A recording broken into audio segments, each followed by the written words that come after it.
नमस्कार साथियों, आपके अपने YouTube चैनल पर आप सभी का स्वागत है। आज की करंट अफेयर की महत्वपूर्ण सीरीज को आगे बढ़ाते हुए वीडियो शुरू करते हैं। लेकिन वीडियो शुरू करने से पहले अगर आपने अभी तक हमारे चैनल सब्सक्राइब नहीं किया तो प्लीज सब्सक्राइब जरूर करें। वीडियो अगर आपको पसंद आए तो वीडियो को लाइक जरूर करें। तो बिना समय गवाए वीडियो शुरू करते हैं। नोवे रायसीना डायलॉग में मुख्य अतिथि होंगे ग्रीस के प्रधानमंत्री किरियाकोस मित्सोताकिस। पूरी जानकारी देखते हैं क्या है। ग्रीस के प्रधानमंत्री किरियाकोस मित्सोताकिस। ग्रीस के प्रधानमंत्री कौन है? किरियाकोस मित्सोताकिस 21 फरवरी को भारत की 2 दिन की यात्रा पर होंगे। उनके साथ वरिष्ठ अधिकारी और उच्च अधिकार प्राप्त व्यापारिक शिष्टमंडल भी होगा। श्री मित्सोताकिस नई दिल्ली में नवे रायसीना डायलॉग में मुख्य अतिथि होंगे। कहां पर होंगे? नवे रायसीना डायलॉग में। उनका स्वागत राष्ट्रपति भवन में किया जाएगा। कहां पर किया जाएगा? राष्ट्रपति भवन में।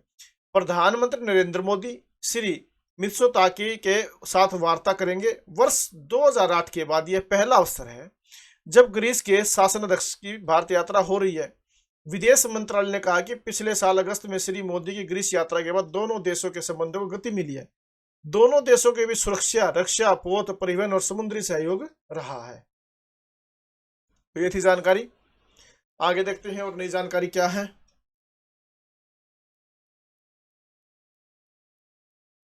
कृषि क्षेत्र को बढ़ावा देने और संपूर्ण देश में किसान कल्याण सुनिश्चित करने के उद्देश्य से सरकार ने कृषि क्षेत्र को बढ़ावा देने के लिए भारतीय खाद्य निगम की अधिकृत पूंजी 10,000 करोड़ रुपए से बढ़ाकर 21,000 करोड़ रुपए करने का ऐतिहासिक फैसला किया है।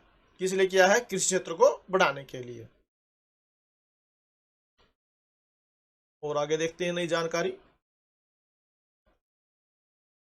2024 में भारत के सबसे स्वागत योग्य क्षेत्र के रूप में हिमाचल प्रदेश अग्रणी। पूरी जानकारी देखते हैं क्या है। Online travel agency booking com ने अपने 12वें वार्षिक ट्रैवलर रिव्यू अवार्ड्स 2024 का अनावरण किया, जिसमें भारत के सबसे स्वागत योग्य क्षेत्रों और शहरों पर प्रकाश डाला गया। रैंकिंग का निर्धारण प्लेटफॉर्म पर प्राप्त ग्राहक समीक्षाओं के आधार पर किया गया था, जो देश के आतिथ्य परिदृश्य में मूल्यवान अंतर्दृष्टि प्रदान करता। हिमाचल प्रदेश ने शीर्ष स्थान प्राप्त किया है। तो किसने शीर्ष स्थान प्राप्त किया है? हिमाचल प्रदेश ने।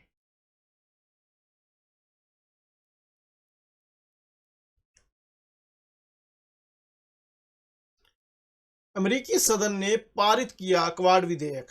तो क्या है ये क्वाड विधेयक? नीचे देखते हैं पूरी जानकारी क्या है। अमेरिका की प्रतिनिधि सभा ने क्वाड विधेयक पारित कर दिया। क्वाड विधेयक किसके द्वारा पारित किया गया? अमेरिका की प्रतिनिधि सभा ने। यह विधेयक 39 के मुकाबले 379 वोट से पास हुआ। इसमें अमेरिका, ऑस्ट्रेलिया, भारत और जापान के बीच घनिष्ठ सहयोग के लिए राष्ट्रपति जो बाइडेन के प्रशासन को क्वाड अंतर संसदीय कार्य समूह स्थापित करने के निर्देश दिए गए। मजबूत अमेरिका, ऑस्ट्रेलिया, भारत, जापान सहयोग या चतुष्पक्षीय सुरक्षा संवाद क्वाड विधेयक में अमेरिका, ऑस्ट्रेलिया, भारत और जापान के बीच संयुक्त सहयोग को मजबूत करने की बात कही गई। किसमें इसका सहयोग है? अमेरिका, ऑस्ट्रेलिया, भारत और जापान।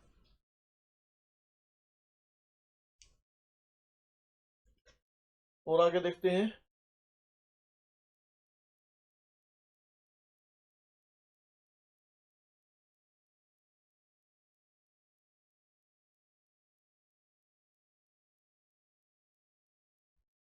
जैम पोर्टल पर 1 लाख करोड़ रुपए का कुल ऑर्डर मूल्य।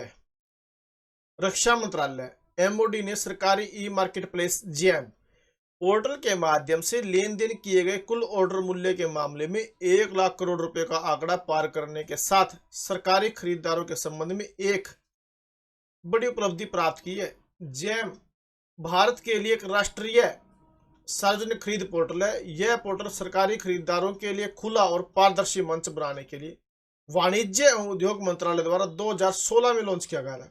जैम पोर्टल कब लॉन्च किया गया था? 2016 में।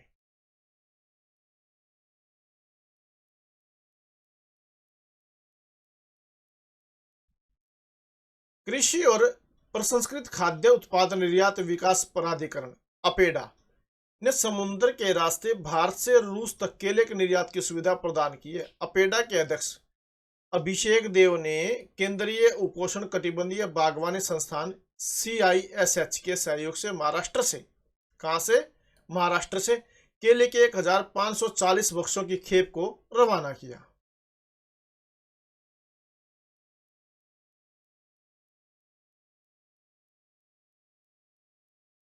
GST छूट वाली सूक्ष्म इकाइयों के लिए MSME मंत्री नारायण राणे ने, किसने, नारायण राणे ने किया 20 लाख रुपए की योजना का उद्घाटन। MSME मंत्री ने GST मुक्त सूक्ष्म उद्यमों के लिए एक योजना शुरू की जिसमें सूक्ष्म और लघु उद्योगों के लिए क्रेडिट गारंटी फंड ट्रस्ट के तहत 20 लाख रुपए तक संपार्श्विक मुक्त ऋण की सुविधा प्रदान की गई है।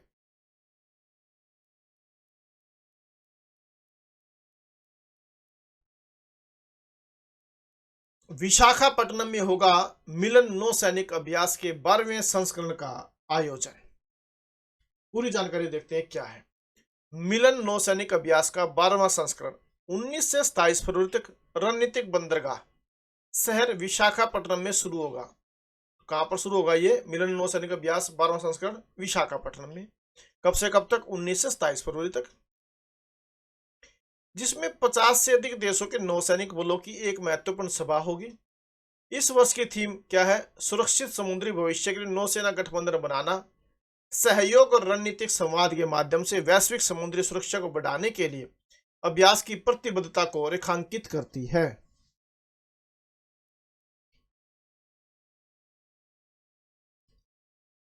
केरल के कोझिकोड में पुरुलिया छऊ प्रस्तुत किया गया। तो पुरुलिया जो छऊ है वो कहां पर प्रस्तुत किया गया? केरल के कोझिकोड में। पूरी जानकारी देते हैं क्या चीज है ये। हाल ही में केरल के कोझिकोड में पुरुलिया छऊ एक लोक नृत्य प्रस्तुत किया गया। क्या ये लोक नृत्य है जो पुरुलिया छऊ है? इसमें क्या होता है? छऊ आदिवासी और लोक मूल के समन्वय वाला पूर्वी भारत का एक अर्धशास्त्रीय नृत्य रूप है। इसके प्रदर्शन में कलाबाजी से लेकर मार्शल आर्ट तक शामिल होते हैं। इसमें ऐसे नृत्य भी शामिल होते हैं जो धार्मिक विषयों के आधार पर संरचित होते हैं।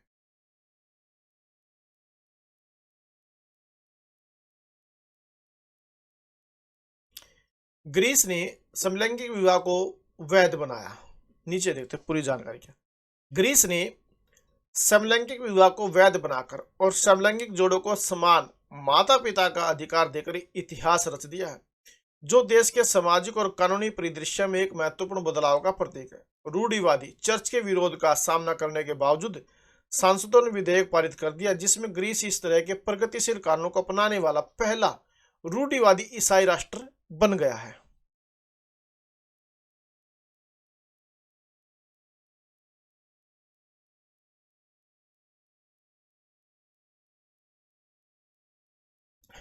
भारतीय बैडमिंटन खिलाड़ियों प्रिया कुंजेबांग और श्रुति मिश्रा की जोड़ी ने एशिया टीम चैंपियनशिप जीत ली है। यह पहला मौका जब किसी भारतीय टीम ने यह चैंपियनशिप जीती है। मलेशिया में हुए फाइनल में PV सिंधु, अनमोल खरब तथा त्रिशा और गायत्री की जोड़ी ने शानदार प्रदर्शन की बदौलत थाईलैंड को 3-2 से मात देकर स्वर्ण जीता।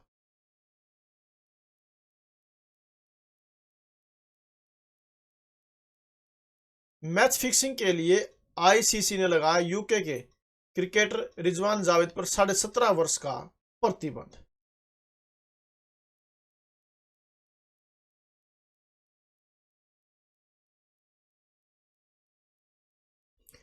जैन आचार्य विद्यासागर जी महाराज का निधन, प्रधानमंत्री नरेंद्र मोदी जी ने जताया शोक। पूरी जानकारी नीचे। प्रधानमंत्री नरेंद्र मोदी ने जैन आचार्य विद्यासागर जी महाराज के निधन पर शोक व्यक्त किया। सोशल मीडिया पोस्ट में प्रधानमंत्री ने कहा कि उनकी संवेदनाएं महाराज जी के असंख्य श्रद्धालुओं के साथ है। पिछले वर्ष आचार्य विद्यासागर जी के साथ अपनी भेंट का उल्लेख करते हुए प्रधानमंत्री ने कहा कि छत्तीसगढ़ के डोंगरगढ़ में चंद्रगिरी जैन मंदिर की यात्रा अविस्मरणीय थी।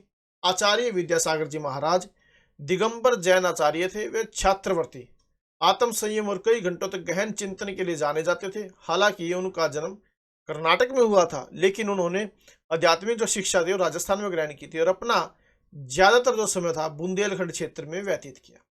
इस क्षेत्र में शिक्षा और धार्मिक गतिविधियों को बढ़ावा देने का श्रेय आचार्य विद्यासागर जी महाराज को जाता है। महाराज जी ने हाइकू कविता और महाकाव्य हिंदी कविता मुकामती लिखी। तो ये थे आज के करंट अफेयर के महत्वपूर्ण क्वेश्चंस। अगर आपको वीडियो पसंद आई तो प्लीज वीडियो को लाइक जरूर करें, अधिक से अधिक शेयर करें और चैनल सब्सक्राइब जरूर करें। Thank you very much.